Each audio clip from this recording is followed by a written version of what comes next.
Halo sobat semua, kembali lagi bersama saya.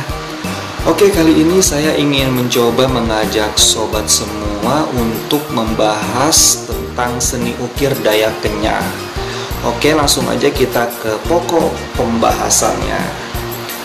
Suku Dayak Kenyah dikenal sebagai pemahat dan pembuat ukiran yang mempunyai nilai seni yang sangat tinggi, serta mengandung makna filosofis dalam kerajinan tangan mereka. Nah, seni ukir maupun motif dalam bahasa Dayak Kenyah disebut kalung nih sob. Nah, menurut kepercayaan mereka, kalung atau ukiran maupun motif memiliki makna simbol tersendiri dan dipercayai ada balinya. Nah, bali itu dalam bahasa Dayak Kenyah, kemudian dalam bahasa umumnya ada roh pelindungnya. Dalam kepercayaan suku Dayak Kenyah zaman dahulu, kehidupan mereka terbagi atas 3 nih sob. Dalam dunia atas, dunia tengah, maupun dunia bawah. Nah, itu masing-masing dunia ini dihuni oleh para dewa dan roh nih sob. Nah, sementara para dewa itu memiliki sedikit keterlibatan dengan kehidupan sehari-hari mereka. Nah, hutan dan sungai adalah rumah bagi kelimpahan roh yang mengganggu terus-menerus dalam urusan manusia.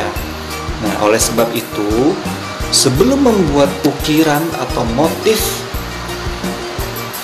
atau dalam bahasa Dayak Kenyahnya kalung tadi, terlebih dahulu diadakan pesta ritual nih, yaitu berupa baboy atau babi, baing ilang atau malat kelu, dalam bahasa umumnya itu bisa disebut mandau.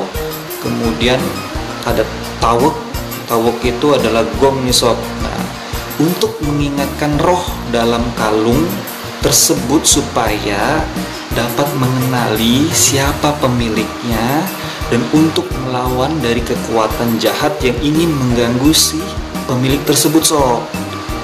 Nah, selain menangkal roh berbahaya, kalung juga berfungsi sebagai simbol status. Nah, Dayak Kenyah ini memiliki status strata sosial nih sob, yaitu hanya kelompok Parenbio atau Detaau Bio atau Detaau 3, yaitu bangsawan besar dari kalangan suku Dayak Kenyah saja yang berhak untuk menghiasi pakaian mereka dan mengimplementasikannya dengan motif kelunan. Apa itu motif kelunan? Nah, motif kelunan itu adalah itu motif manusia utuh nih sob. Nah, jadi hanya bangsawan besar Dayak Kenyah saja yang bisa mengimplementasikannya.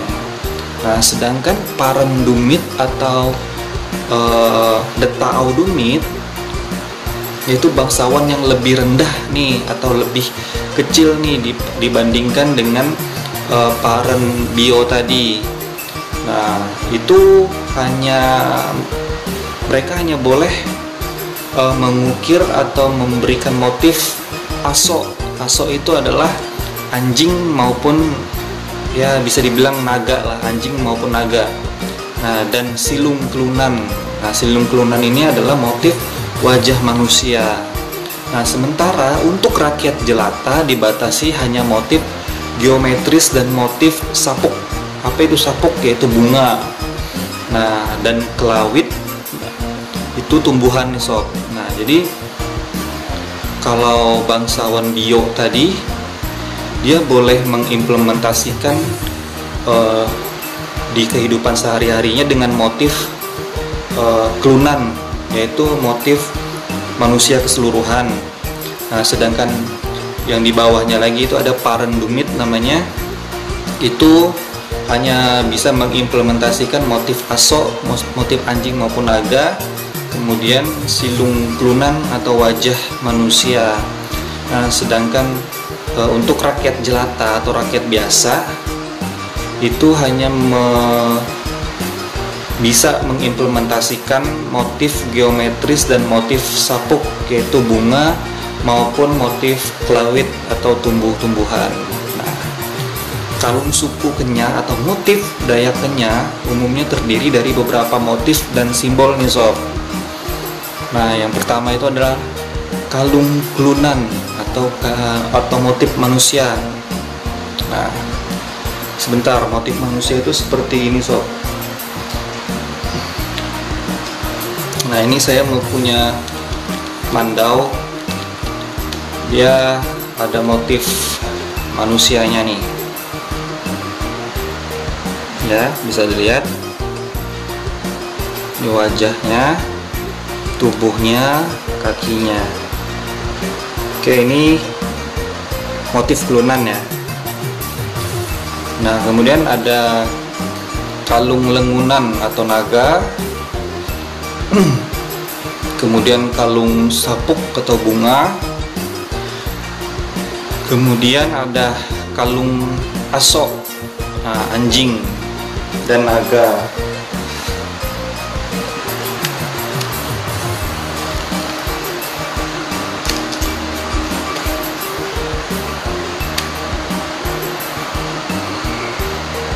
Kelihatan ya?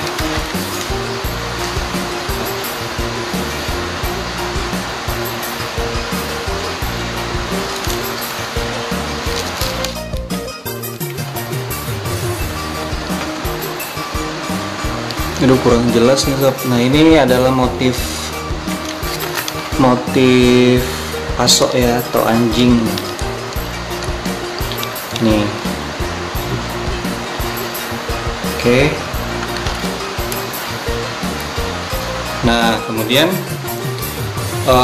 ada juga kalung baya atau motif buaya, kalung lenjau atau motif harimau, ada juga kalung tebengang atau motif burung enggang, kalung kayu udip atau motif pohon kehidupan, kemudian ada kalung silung klunan atau motif wajah manusia. Yang ini seperti ini sob, wajah manusia.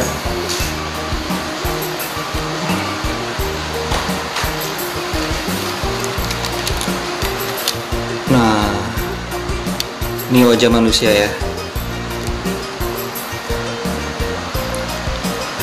Bisa juga contohnya seperti ini wajah manusia.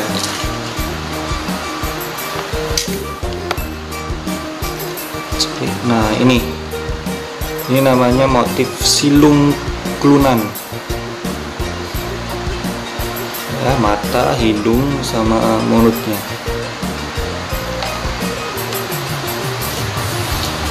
Kemudian ada kalung kelawit, yaitu tumbuhan ya. Tumbuhan itu ya salah satunya adalah tumbuhan pakis ya sob.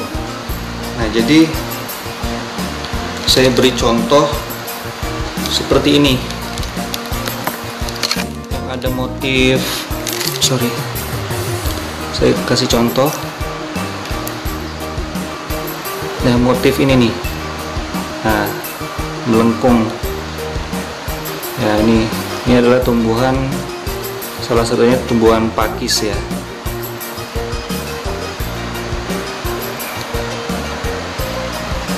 Kelihatan nggak ya? Nah, ini nih, ini ciri khas dari rumpun Apokaian ya, Kenyakayan Bahau. Dia pasti memiliki ciri khas tumbuhan seperti ini. Suku Dayak Kenya sangat menghormati penggunaan kalung nih sob. Nah, jadi suku Dayak Kenya ini sangat menghargai sebuah ukiran atau motif yang mereka buat, karena itu memiliki kandungan makna dan filosofis. Nah, jadi itu tidak dapat digunakan secara sembarangan sob. Nah, mau itu kita ukir atau motif di dinding rumah, di pakaian adat kita, di gagang mandau, di sarung mandau, di perisai kita, dan lain sebagainya.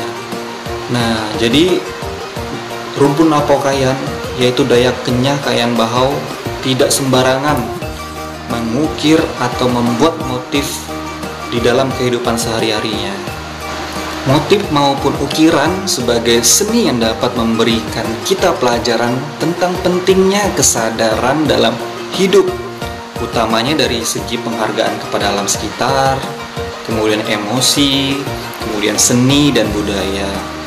Nah, jadi ini menjadi kesatuan lambang identitas yang sangat kuat nih dari suku Dayak Kenyah.